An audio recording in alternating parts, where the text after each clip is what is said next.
Assalamualaikum warahmatullahi wabarakatuh. Pertama-tama, marilah kita panjatkan puja dan puji syukur kehadirat Allah Subhanahu wa Ta'ala yang telah melimpahkan rahmat serta hidayahnya kepada kita semua, sehingga kita dalam keadaan sehat walafiat.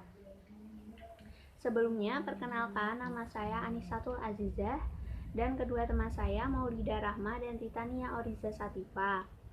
Di sini kami akan menjelaskan sedikit mengenai eksistensi malaikat, setan, dan jin. Yang pertama, pengertian malaikat.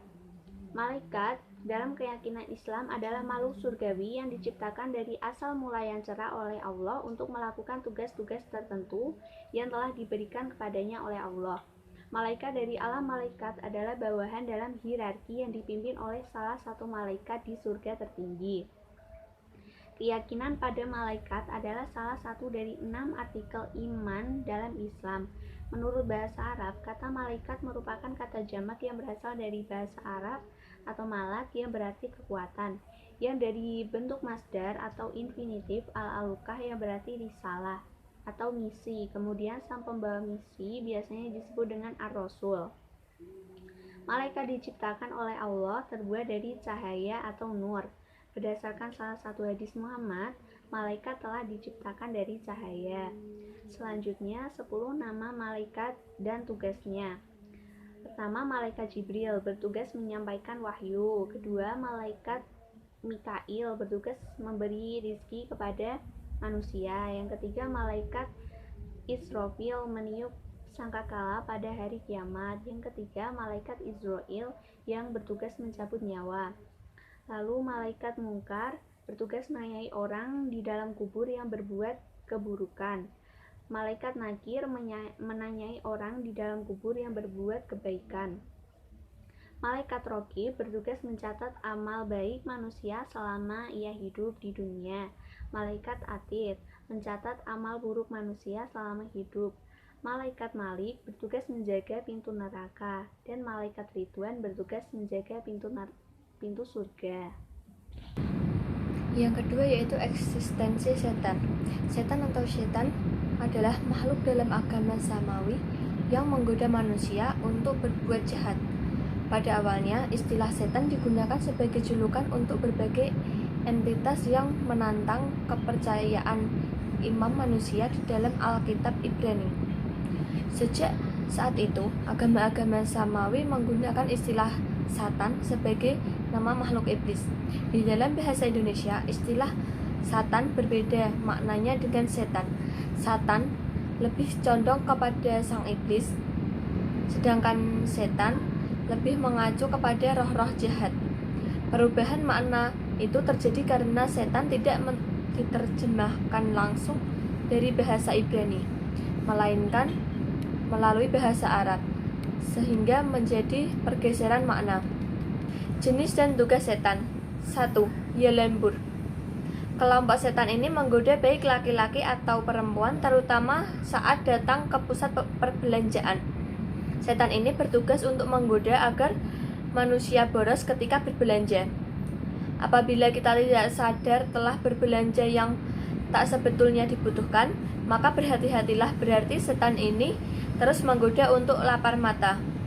Tak hanya itu, Zalambur juga menggoda para pedagang agar melakukan tindak penipuan atau kecurangan saat bertransaksi dengan pembelinya. 2. Dasim. Setan dasim akan terus menggoda perut manusia agar tidak pernah merasa kenyang. Kemungkinan bisa terjadi karena kita makan tidak melafalkan doa terlebih dahulu. Oleh karena itu, sebelum melahap makanan dianjurkan untuk berdoa. Jika tidak, maka setan dasim akan ikut makan karena ia menggoda untuk berbuat rakus dan tamak. Nomor 3 yaitu wasnan. Setan ini datang bertugas meniupkan tepung ke mata manusia agar kalian menjadi mudah untuk merasa ngantuk. Kelompok setan ini terutama saat mendengar nasihat seperti di pengajian atau semisalnya. Intinya setan ini yang menggoda agar tak fokus mendengar nasihat-nasihat kebaikan. Nomor 4 yaitu tibir. Setan tibir ini ditugaskan menggoda kita untuk mudah terpancing amarah serta emosian.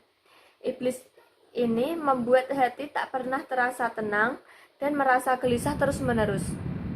Lantas bila manusia tergoda setan ini, maka ia mudah sekali untuk ngambek, memasang raut wajah cemberut terus-menerus.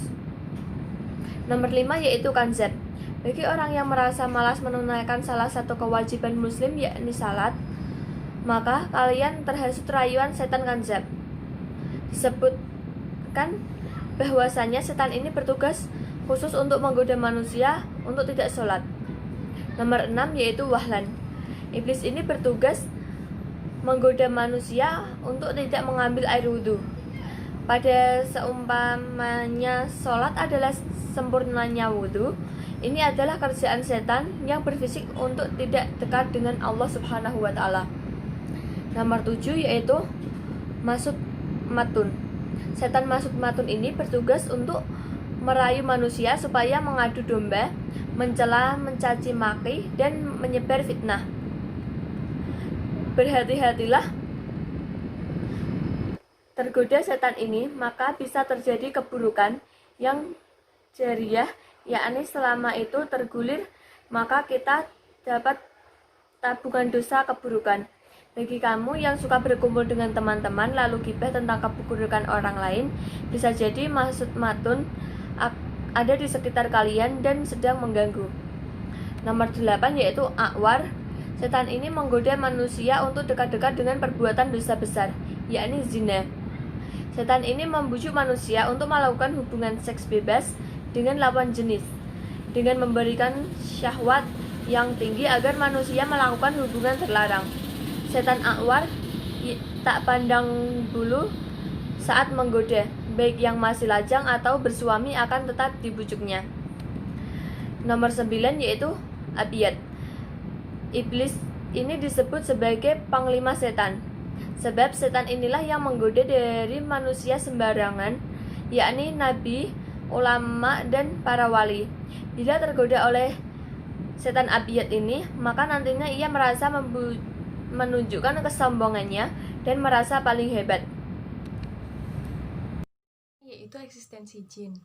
Jin secara harfiah berarti sesuatu yang berkonotasi tersembunyi atau tidak terlihat.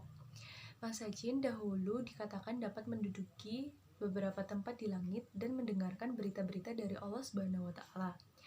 Namun setelah diutusnya Nabi Muhammad, maka mereka tidak bisa lagi mendengarkannya karena ada barisan yang menjaga rahasia itu. Al-Quran dan Sunnah menunjukkan bahwa jin ada dan diciptakan sebelum Nabi Adam. Jin tercipta dari api yang sangat panas. Keadaan mereka di dunia ini tentunya memiliki tujuan, yaitu menyembah Allah Subhanahu wa Ta'ala. Sama halnya seperti manusia, jin juga membutuhkan makanan. Makanan para jin yaitu setiap tulang yang masih ada sisa-sisa dagingnya yang berada di tangan, dan ketika memakannya tidak disebutkan nama Allah Subhanahu wa Ta'ala serta semua kotoran binatang ternak. Jin tinggal di mana kita tinggal di bumi ini. Mereka kebanyakan ditemukan di reruntuhan dan tempat-tempat najis seperti kamar mandi, tempat pembuangan kotoran, tempat pembuangan sampah, dan kuburan. Selanjutnya yaitu jenis jin. Rasulullah Shallallahu Alaihi Wasallam bersabda, jin terbagi menjadi 3 kelompok. Kelompok pertama yaitu jin yang mempunyai sayap dan dapat terbang di udara. Kelompok kedua terdiri dari jin yang berbentuk ular dan anjing.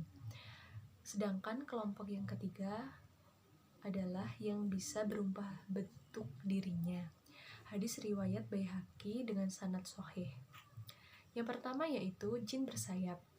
Jin bersayap adalah jin yang mampu terbang dengan kecepatan yang sangat tinggi. Dalam kisah Nabi Sulaiman dan jin inilah yang mampu memindahkan singgasana Ratu Balqis dari negeri Sabah ke Baitul Maqdis.